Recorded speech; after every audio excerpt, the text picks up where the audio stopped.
Okay, everyone, I think we're gonna start now. Welcome to this BSF webinar.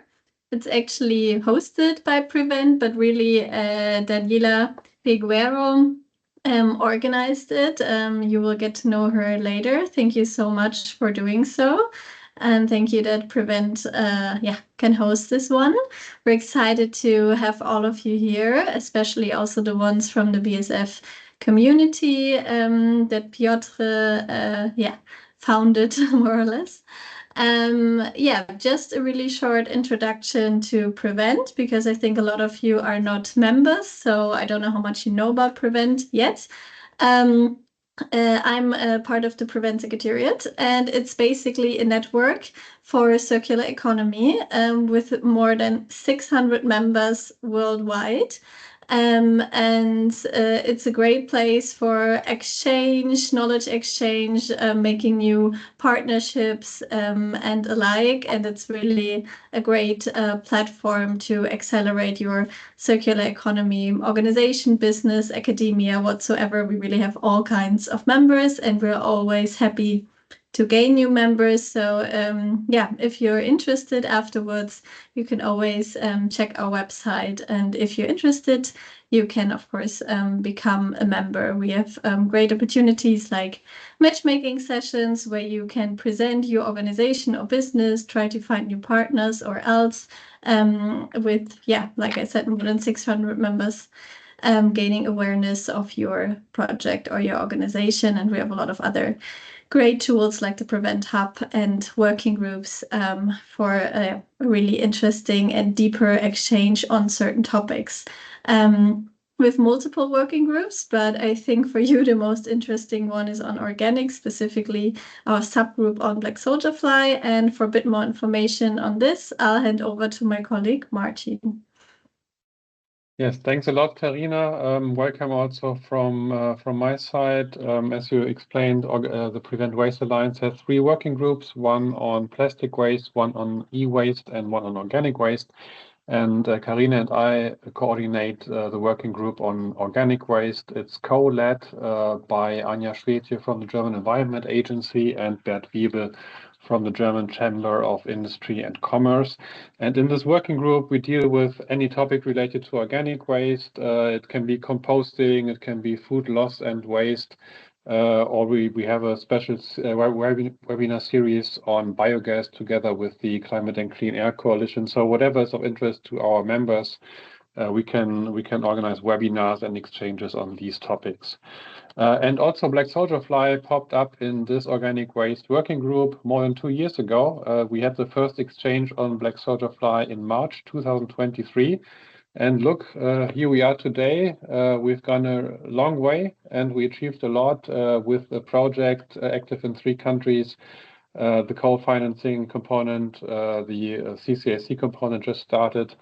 And we have this incredible community of practice moderated by Dani and Piotr.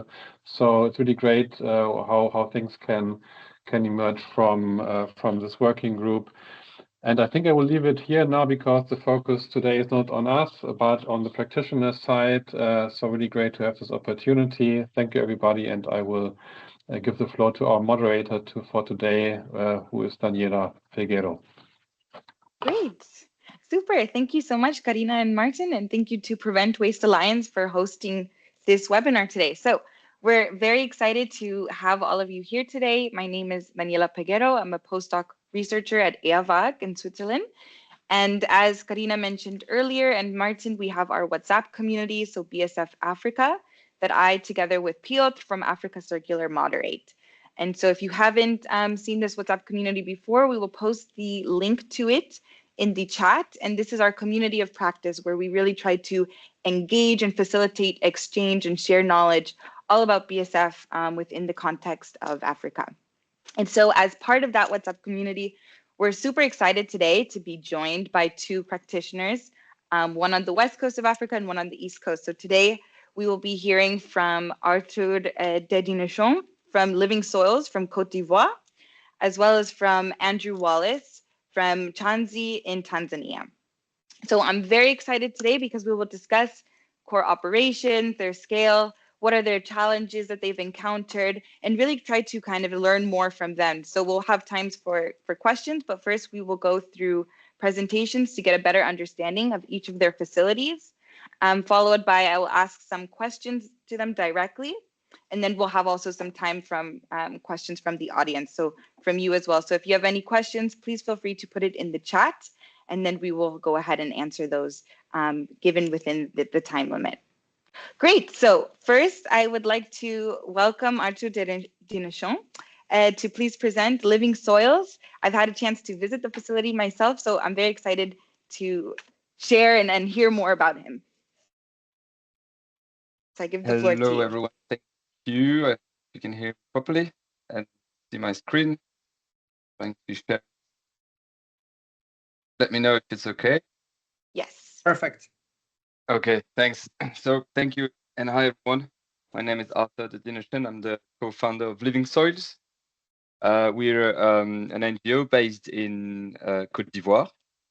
We've been in Côte d'Ivoire for the last 7 years and working on insects because we were on waste management before, and now we're on insect production for the last 4 years.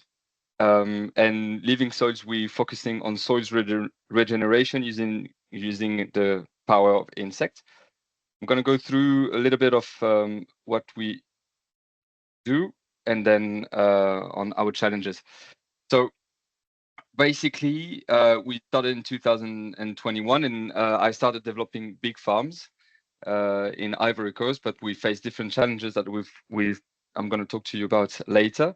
So now we're on using small farms, very agile farms with an impact oriented. And our objective is to have 50 farms by the end of the year. And we've created more than 50 jobs, collected more than 87 tons of waste, and regenerated 40 hectares of soils, because this is our main objective, because when you do insect farming, you have more frass than larvae, but we'll get into this later. So this is our achievements since our beginning. So this is what I've talked to you about, the different farm size that we have. So we've got small scale farms, 350 kilos a day, 6 tons of waste a day. It's a bigger farm, so you'll see with Andrew later, it's pretty small, but it's still big for Ivory Coast anyways. And we've built those farms a bit everywhere, and our aim is to put the farms very close to the farmers' needs. And we've got ongoing projects in all around Ivory Coast, and we're testing it in different areas, because Ivory Coast, as you will see later, it's dry in the north and very wet in the south, so you've got different ways of doing things. And what we believe in Living Soils is that to make this business sustainable, it has to be an integrated model. I'm sorry it's in French, but I'm going to go through it. So basically, you've got in the middle the BSF farm, and the BSF farm is going to produce larvae and frass. The larvae itself, we give it straight away to chickens, pig, or fish. Like that, it's very cost efficient, and we can sell the eggs or the chicken or the fish afterwards. And then a bit of frass goes directly into the soils. This types of model can be done very quickly. Within a month, we can put a farm in place, because we've been able to manage some challenges that I'm going to talk to you about. And this is the next challenge, is the challenges that we face. And I cannot stress this enough, but weather is one of the biggest challenges we have in Ivory Coast, because it's always wet, is 85%, 80% of humidity, so everything breaks. And this is why we've chose not to use much technology. Our main technology is insects. Our machinery is locally sourced and locally based, locally sourced, but we only have 2 machines on site, 3 actually. It's a shredder, a dryer, and a sheave.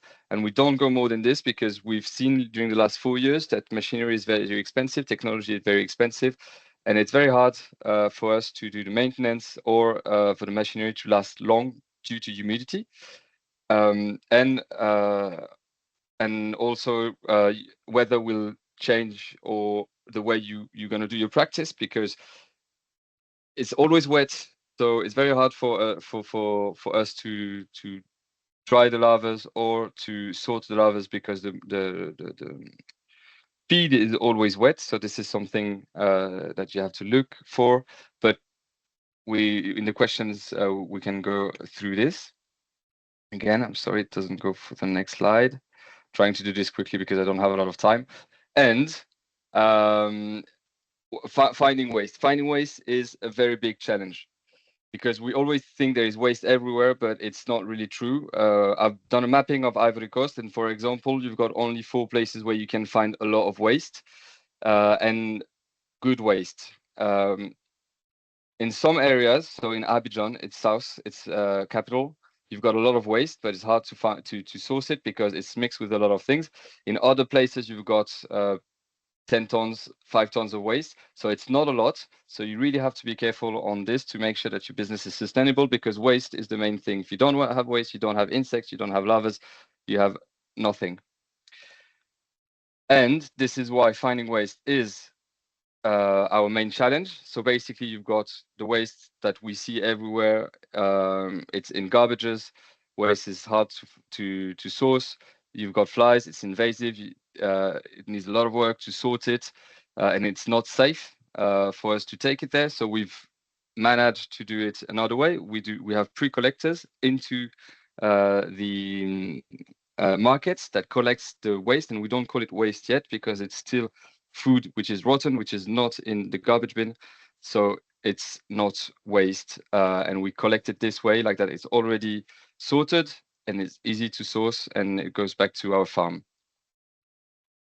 And to go into the heart of our model, we've done different ways of doing insect farming. So we've had a centralized model where we do breeding, feeding larvae, growing larvae, and then selling products. So the products are the larvae and the frass. And we've seen that this model can work in big cities. So I've talked to you earlier about the waste management. So it's very important to look at your source of waste, because it's going to decide what type of model you will put in. And we've seen that in big cities like Abidjan, it's easy to do a big farm where there is everything, but in other areas, it's better to do a decentralized model. So the decentralized model for us, how it works is there is one farm, which is nursery, will do the fly eggs, and then the fly eggs will be sent into growing areas, so growing units. And the growing units, the only job is to fatten the larva, basically. And we also provide the organic waste, because if the guys don't have the organic waste every day, the same one in the same quantities, it's very hard for them to have a sustainable business afterwards. And then we put in place around those growing units, chicken farms, or yeah, it's mostly chicken farms. We don't do fish farming for the moment on this model, but chicken farming and organic farming. So like that, the farmer knows he's got always the same amount of eggs, always the same amount of waste, and he can have a sustainable business because he can sell every day his products. So basically, these are the products, but I think everybody knows what's going out of an insect farm. You've got larvae, alive or dried. I don't know if I've talked about it, but we don't dry them a lot because we manage to sell them alive like this. And then you've got compost, which is the frass. And that's another thing is in Ivory Coast, I don't know how it is in other countries, but compost is pretty hard to sell. But it's one of your main, the main thing you're producing, because for 1 ton of larva, we produce about 10 tons of frass. So you have to sell it. But in Ivory Coast, chemical fertilizer are given literally for free on the market. It's about 88% of the fertilizer you will find in Ivory Coast is chemicals. So the farmers are not used to having organic fertilizer and not used to pay for fertilizer. So we have to find different ways to earn money in our business. So we sell the eggs, we sell the larvae, because larvae sells very well, and we liquefy the frass. We can talk about it later, but liquefying the frass, it's very interesting because you don't have to to sell a lot of frass to liquefy it, but you have big impact because as you liquefy it, you work on microorganisms, and those microorganisms are beneficial for the soils. And then like this, you can have a sustainable business because you have larvae, eggs, frass, liquid frass, and you've got different ways of earning money, basically. And that's it. Sorry, I was very quick. I think I had only 10 minutes. I will try to go over everything, but I'll be happy to answer any questions. I'm just going to introduce my co-founder, which is Morgane Breuil, co-founder of Living Soil. She couldn't join today. She's in the field in the north of Abidjan, where we're going to north of Ivory Coast, where we're going to put 4 farms in place in a dried area. Super. Thank Yeah. you. No, no problem. Thank you so much for that comprehensive presentation on living soils. Before we go to questions, we will then now see a presentation from Chanzi, from Andrew Wallace. So this is a video. So I will share my screen, and then afterwards we will have time to go through questions.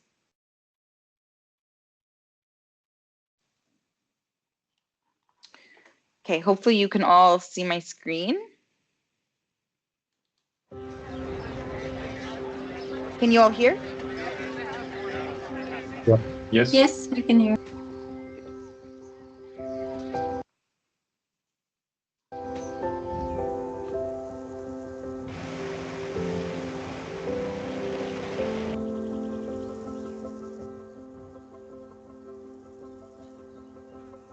Why does our model work? We're selling a product that people want. We're selling a protein for animal food. What we're offering here is a business that, yes, makes sense financially, but also safeguards our future.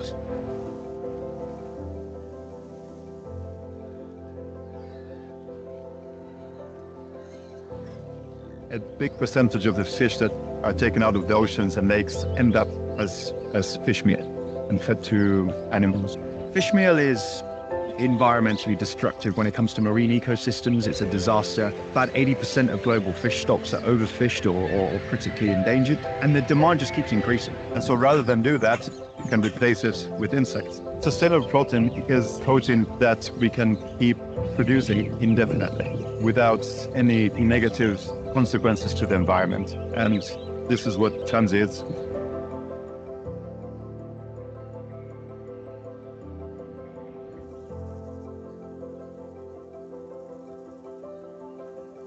But we also learned along the way that the organic waste that ends up in a landfill, which we would then feed to the larvae, produces methane, which is a massive contributor to global warming. We're solving a waste problem, and as a lot of people know, every urban, semi-urban area in sub-Saharan Africa has a waste problem. Africa has a waste problem. The world has a waste problem, and it's not going to get any better unless businesses like ours come up with viable, profitable, scalable solutions to solving that problem. There's a huge change since Chanzi started collecting the waste from markets. Since Chanzi started working with the environmental issue with the waste, we see a great improvement. The African continent had largely been ignored when it came to insect protein. Not only is it a viable product as an animal feed component, but it's also got the environmental and the social benefits just through its production.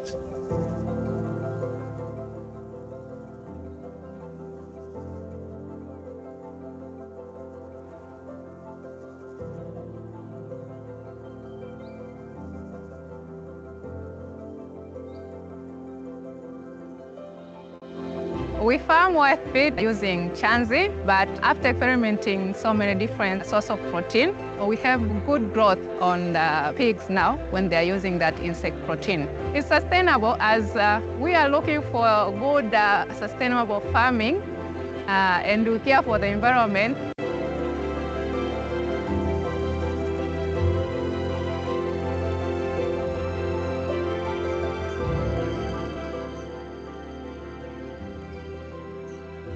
It means investing in things like research and development.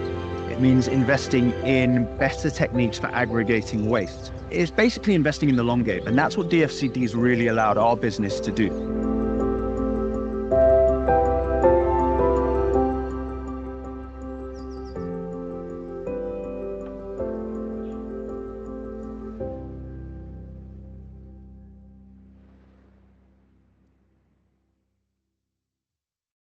Super.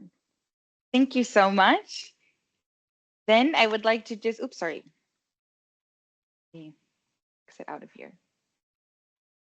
Great. So now we welcome our next speaker, CEO of Chanzi, Andrew Wallace. So thank you so much for joining. Hey everyone. Yeah, thanks for the intro, Danny. I think the video did a fairly good job of explaining a little bit more about Chanzi. I believe Chanzi are the largest insect protein company in Africa. Correct me if I'm wrong. We're processing about 100 tons of waste a day. That's across our group. We've gone with a fairly basic model, but one that is scalable, and hopefully the video and the footage there showed it. I think in terms of questions, the vast majority of them I think we'll cover, Danny, in a conversation. So if it's okay, I'd like to hand it back to you, and then we can, there's a presentation I can give later. Yeah, good. Then I think we'll go ahead and get into the questions for everyone. So I think first we'll start with some of the questions I prepared, and then we'll go ahead and answer some of the questions that are in the chat. So continue writing in the chat, and I'll also go through that as well.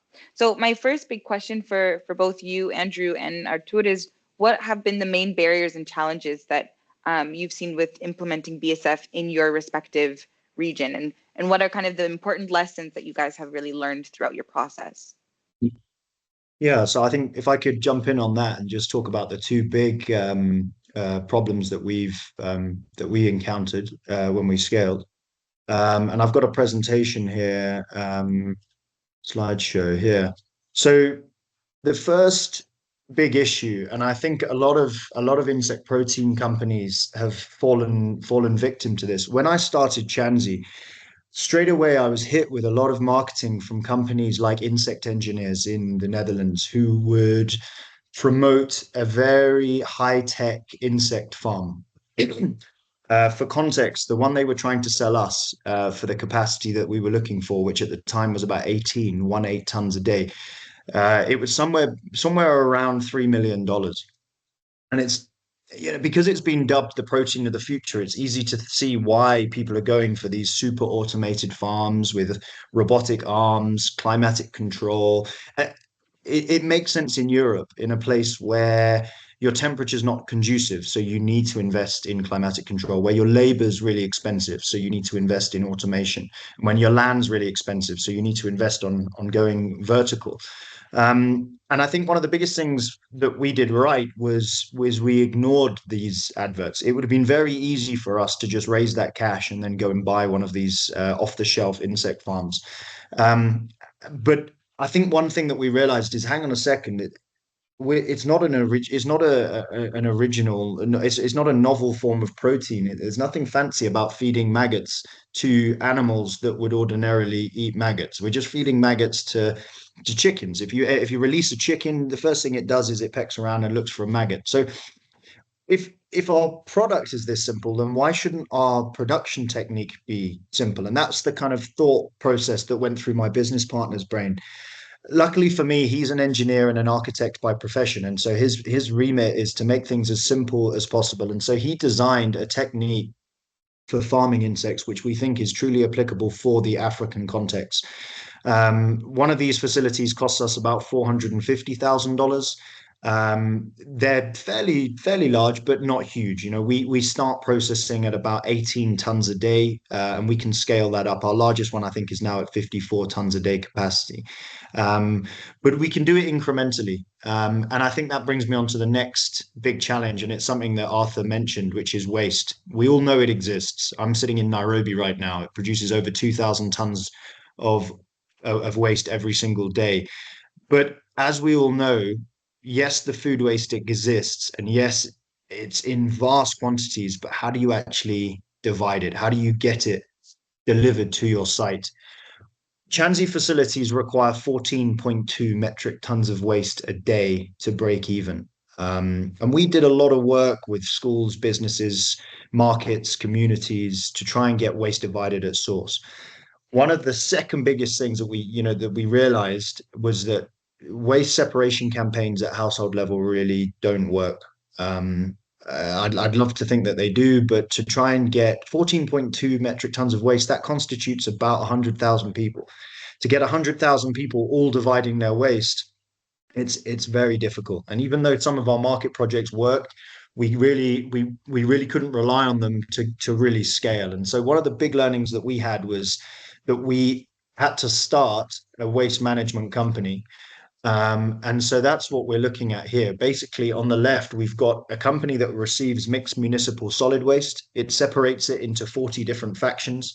We've got a whole recycling arm to the business that recycles all the inorganics. And then obviously on the right side of the road is the Chanzi insect protein facility, which receives just that food waste. It's great news as a business, as a public service, because we can offer cities zero waste solutions. But that's been a key learning, and I think Arthur mentioned it too. Where are you going to get waste? So that's the two barriers, and as you can see, this is what the sorting facilities look like when under the roofs, and that allows us to obviously look into insect protein, but also into inorganic recycling. That's everything from me. Thank you, Danny. Oh, thank you so much. Arthur, you want to also express what you've seen in Côte d'Ivoire? Yeah. 100% agree with Andrew. Insects farming has to be simple. It's a nature-based solution. If you make it too complicated and then too difficult, it's gonna crash at some point. For us, what was a challenge is I've mentioned it. It's the weather. The weather was very hard because we need to have a certain amount of eggs every day to produce larvae, and it has to be constant. And the thing is, when it rains for it's black soldier fly is Hermesia ilus, and it means the fly of the light basically. So it needs light to reproduce. It's when it gets excited, then all hormonal, blah blah blah. So if you have, when it's raining 6 months a year, you don't have the sun. It's flooded everywhere. You've got a drop of production. So this was our main challenge, is to understand how to not have this drop, or to make sure it was not gonna crash the business. It took us a fairly long amount of time. We had a lot of diseases because due to humidity, fungus, a lot of bacteria that killed in a day all our production. We were producing about a kilo of eggs a day, and next day nothing. All the flies were dead because of humidity and fungus that were on the loft cages. So the loft cages are the place where we put the flies in. Because at the beginning we had only one area where we had all the flies. So we've divided now the areas, because to make sure if you've got a disease somewhere, it doesn't affect the other areas. So weather, light was a big issue. Seasonality too, because you've got different types of waste at different moments. And if you've got only mango season, for example, it's only sugar and water basically. So it's going to be hard to feed your larvae with it, and especially hard to separate the larva from the frass, as the sugar will make how do you say this in English? Will coagulate, something like this. So it will make everything sticky. So you really have to know your source of waste, the amounts you will get. What I always say when I open farms is, don't look at what you can get, look at the minimum you will get, and then you see if you can work. So we have this lack of funding, very hard to find money for insect farming, or to find money and keeping your company, because when it's very hard to find money, people ask a lot of shares of your company. And especially what's happening, Andrew mentioned it, in Europe, they're struggling at the moment. So investors are a bit afraid to invest in those companies, even in Africa, without even knowing what's really happening in Africa, because we don't have the same models, we don't have the same conditions, weather condition, it's totally different. So these were the main two problems we've met and how to sell our product, especially the frass, because people don't understand how frass works. Chemicals, I don't know how it is in other countries, but it's been 60 years that we in Ivory Coast people has been brainwashed about of a chemical fertilizer, so they think that whatever's not chemical is not working, but it's a bit the opposite, because too much chemical kills everything. So yeah, now it's a whole process of making people understand and changing mentalities. It's a long job. So yeah. No, and I mean, you gave us plenty of different examples. I could go in so many different directions of some of the challenges that I think everyone can also relate to, right? So I think I'll go first into where you talked about funding. So where do you get your revenue streams? Where has that come from? Go first, Andrew, or yeah. So from our perspective, revenue streams, we sell two products at Chanzi, at least our insect protein business. We sell two products, insects, dried insects, and frass fertilizer. That's it. It's very easy to be enticed by potential value addition revenue streams. I've got a list as long as my arm with different ideas that we could try. Things like oils that we extract from insects, chitin, chitosan, going into the agrochemical industry, the pharmaceutical, the cosmetic industry, upselling the frass, exporting it, sending it to UAE, all these different things. You could make so much money with more than what we're making. Very easy to get enticed by that at an early stage. But I really think from our perspective, we just said, no, ignore that. Let's just focus on the basics. Can we produce large volumes of BSF and frass, and can we sell those, and can the income that we make from those cover our costs of operation? Because if we can't do that, then we don't have a business. Advice for business is never base your business on an assumption that is yet to be realized, because you play the field that's in front of you. And so that's what we did. We sell two products only. When we reach a significant funding raise, Series A will be raising about $15 million.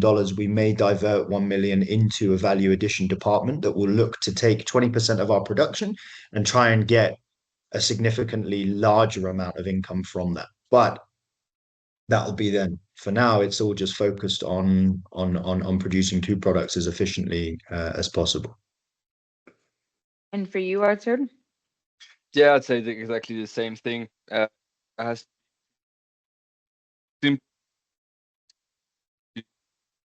you're breaking up a bit. I'm just gonna take my camera off, maybe. Okay. Is it better now? Yeah. Yes. Yeah. Yeah. So basically, 100% agree with it. With Andrew, you have to make it simple to make sure that you know what you do and you can do it for a long time.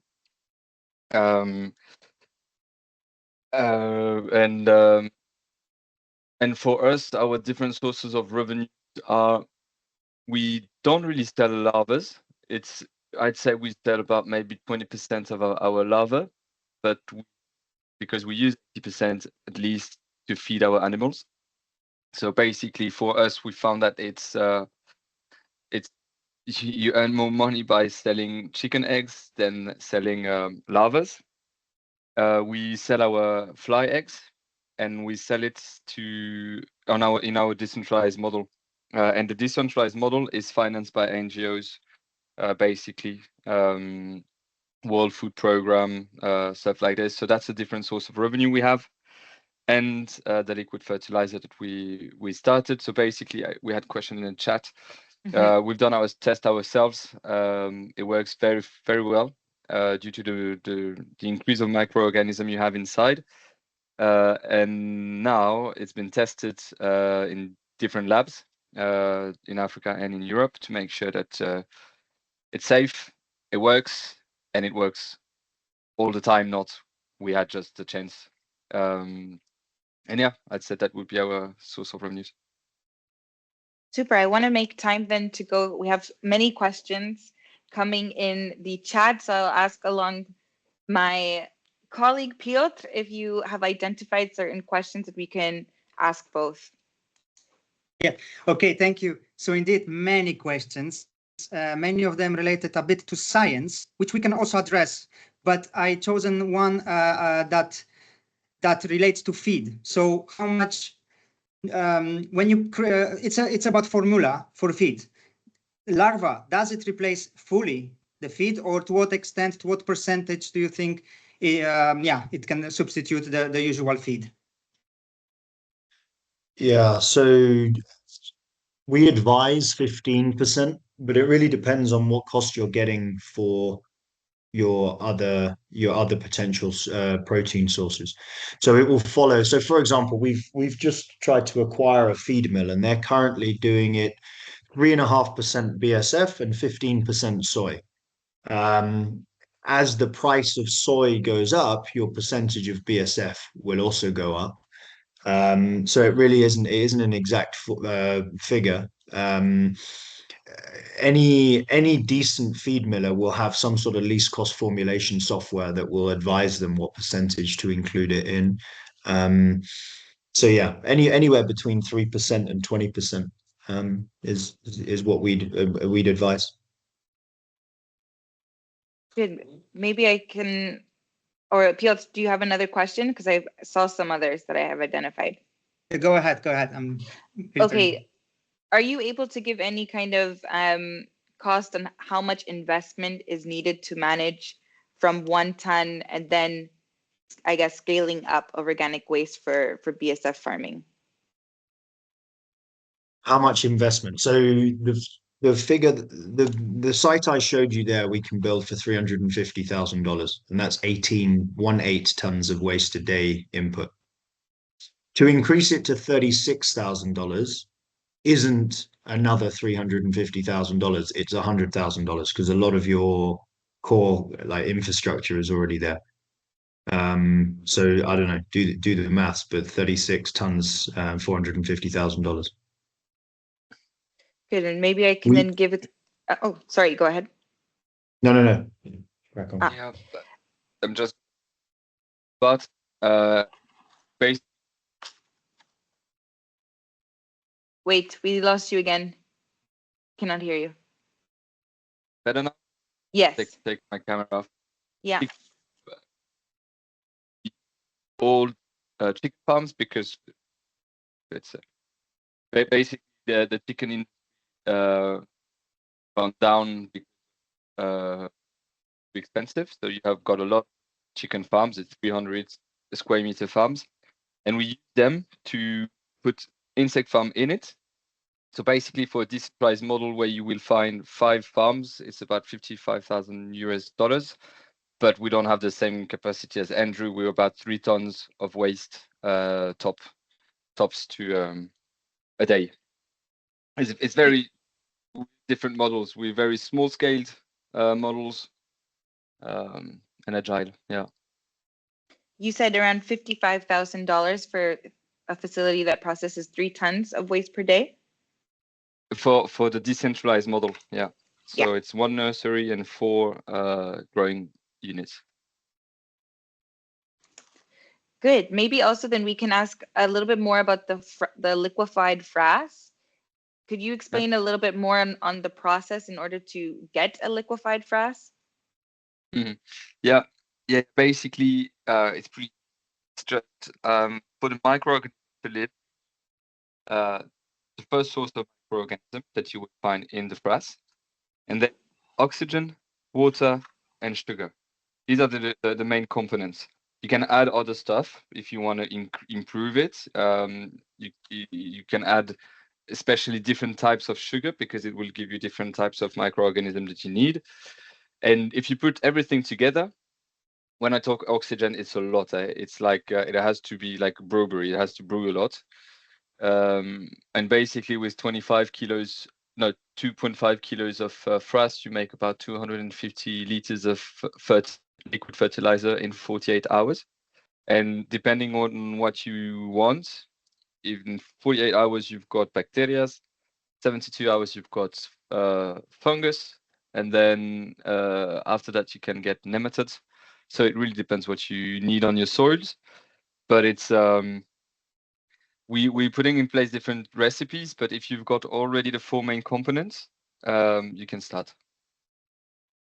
Interesting. Very interesting. Piotr, do you want to ask another question from the chat?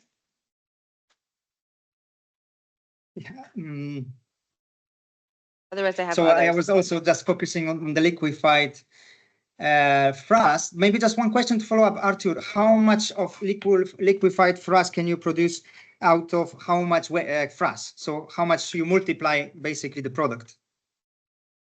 2.5 kilo for us, 250 liters of liquefied. You make 250 liters of it with 2.5 kilos.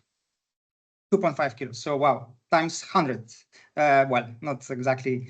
But it's, I just have to mention something, not something that you've got a chemical biostimulant or fertilizer, liquid one. You can put it once or twice a year. This is not the case. It's all microorganism. So you have to put it, it depends on your, if you do it on cacao or on tomatoes, it's different. It can go from 250 liters per hectare every other month or every week, depending on what you grow. Yeah. Thanks, Arthur. So maybe one question coming back to feed, if I may. So you explained, Arthur, about the feed for chicken. I think your formula was for chicken, but there is a question about fish. It is said that BSF can completely replace fish meal in fish culture. What do you think about that, guys?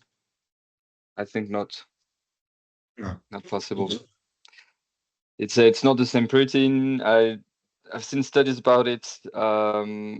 I'm not really an expert on dried BSF, so I think Andrew can talk about more. But we've learned our tilapias to feed on living larvae because they didn't know how to eat it at first, but now they know. And it works quite well, but I'm not going to get the same fish if I feed with larvae and other stuff where I can put azola and stuff like this, because my goal is to make the feed as cheap as possible.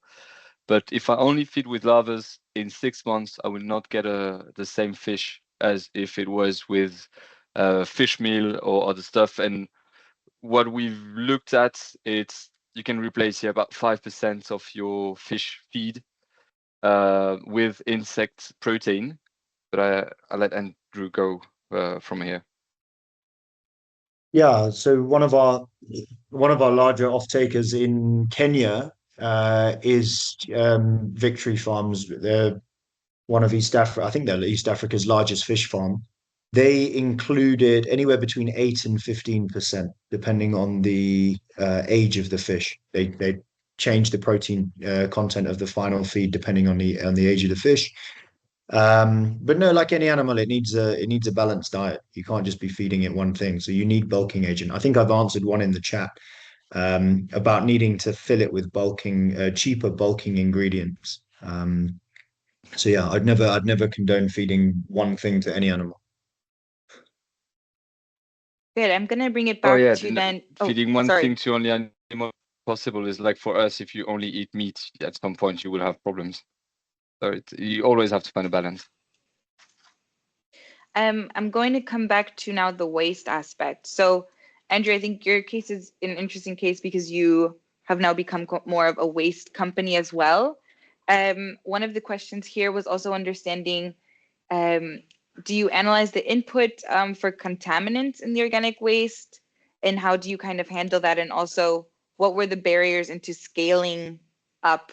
You already mentioned, waste was one, and now you are a waste company in addition to an insect company. But what other challenges did you encounter scaling? So it's a two-part question. One is contaminants, the other one is scaling. Yeah, so on contaminants, I think one of the reasons why I don't see BSF working in Europe is because of regulations around the waste that you use. So if I was to sell BSF to a chicken feed mill in Europe, they'd want to know what I fed my BSF. Because I'm using post-consumer waste, I can't answer that question because I don't know what you threw away last night in your bin and ended up coming through our sorting facility.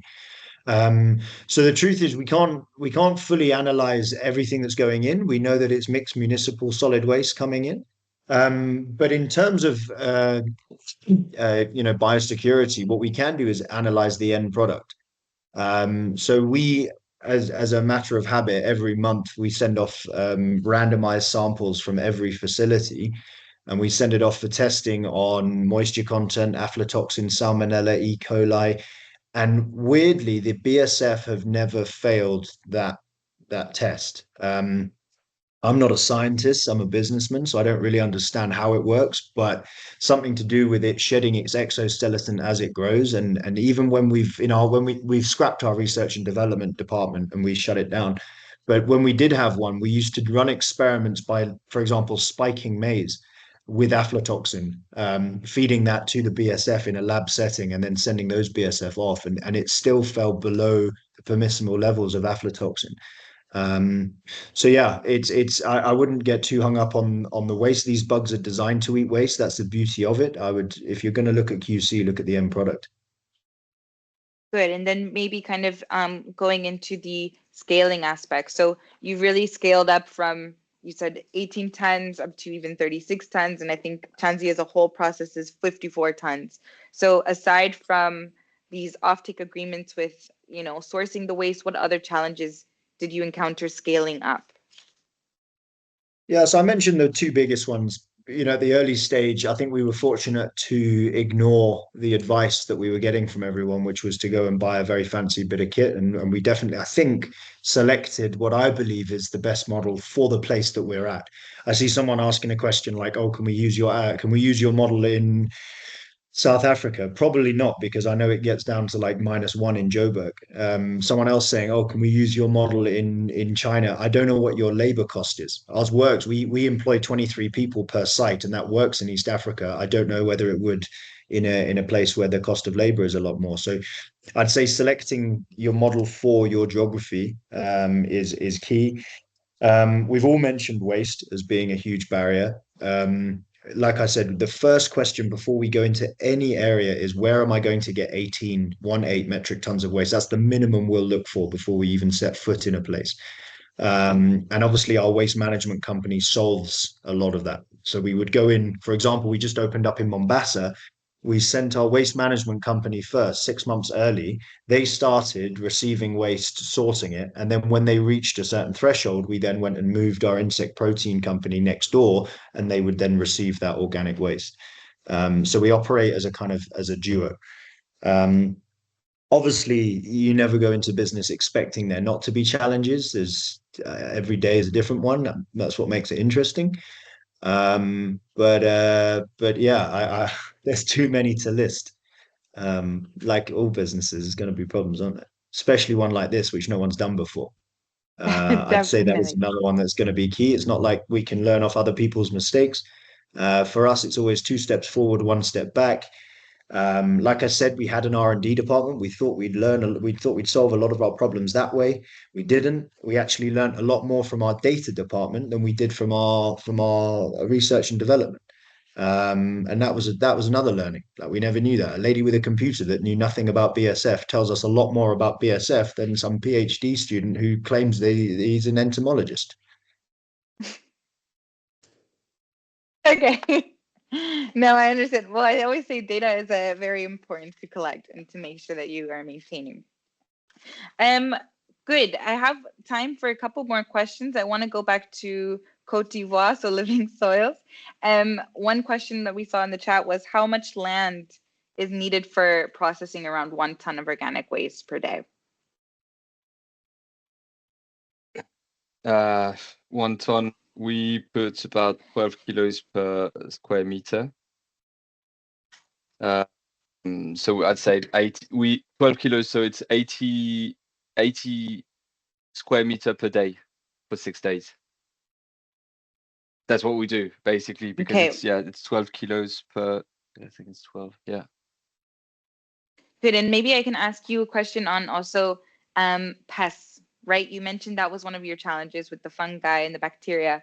So how have you kind of managed, or what are your strategies to manage or prevent these types of pests? Yeah, to manage the pest is to separate everything. So we've got different Wait, it's breaking up again. I'll take my camera back off. So now it should be all right.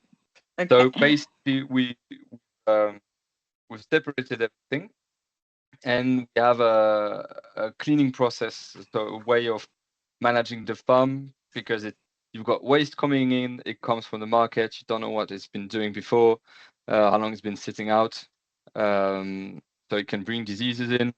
You've got the weather that can bring diseases in. You've got, and I've learned this the hard way, animals coming from the sky, so birds and everything that can bring diseases in. You've got to be careful about everything. So we've secured our facility with bird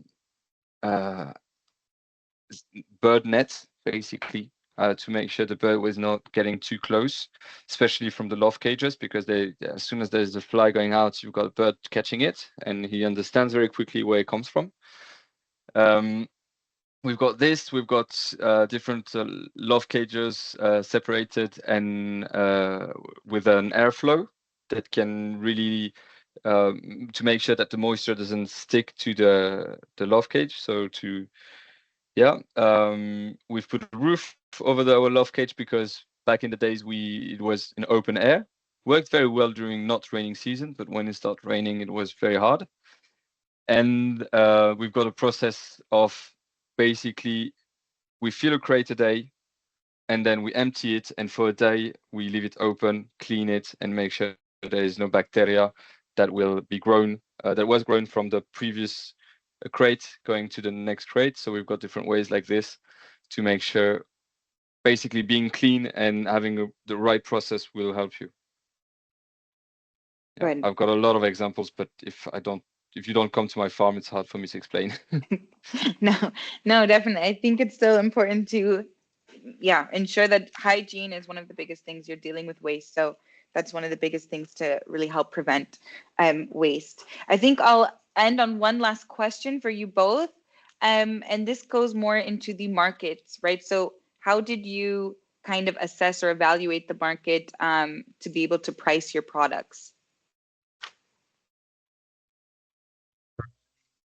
Yeah, so from our perspective, I was in fish farming before this, so I had an added advantage. You know, when I looked at fish farming, I was ops director for Victory Farms, who I mentioned, and 70% of livestock rearing costs is your feed cost, and 50% of your feed cost is your protein cost. So that means a third of all costs associated with rearing livestock is protein. It's your single biggest cost center. Therefore, it's the most important. When we then looked at producing feed, we started looking at your proteins that were available. We've all mentioned soy, but a lot of these animals need to have an animal-derived protein to improve palatability, and there's micronutrients in animal proteins that you're not going to get in soy. So then we looked at fish meal, and a very simple formula that we did was just looked at the price of fish meal. Luckily for us, well, I say luckily, it doubled in price in the last 5 years. As you saw in our video, we all know that there's an overfishing crisis, which is pushing the price of fish meal up year by year. And so our model was basically to undercut the price of fish meal and provide a more sustainable, better quality, cheaper protein than what was available in fish meal. Thanks. Yeah, Arthur? Yeah. Exactly the same. So we've first looked at how much it would costing us products, and we've took like from back in Europe, saying like to look at the protein feed versus the amount of protein in your larva story versus the amounts of protein in soy versus the amounts of protein in fish meal. But honestly, in the market, they look at prices. They don't care if it's 47% of protein or 50 or 52. People I'm selling it to, they just care about pricing, and it has to be cheaper than whatever protein they will find. A lot of people we sell it to are not formal people, because it's a big issue in Ivory Coast, formalization of businesses.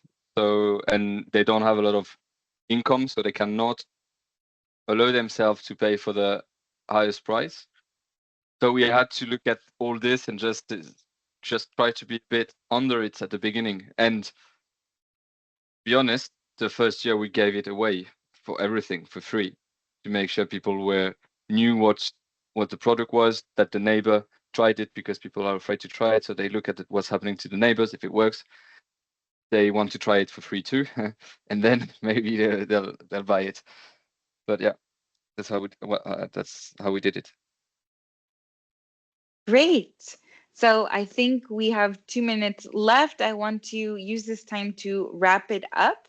I want to thank both of our speakers so much for really taking the time to share about your facility and answer a lot of these burning questions that we've been receiving.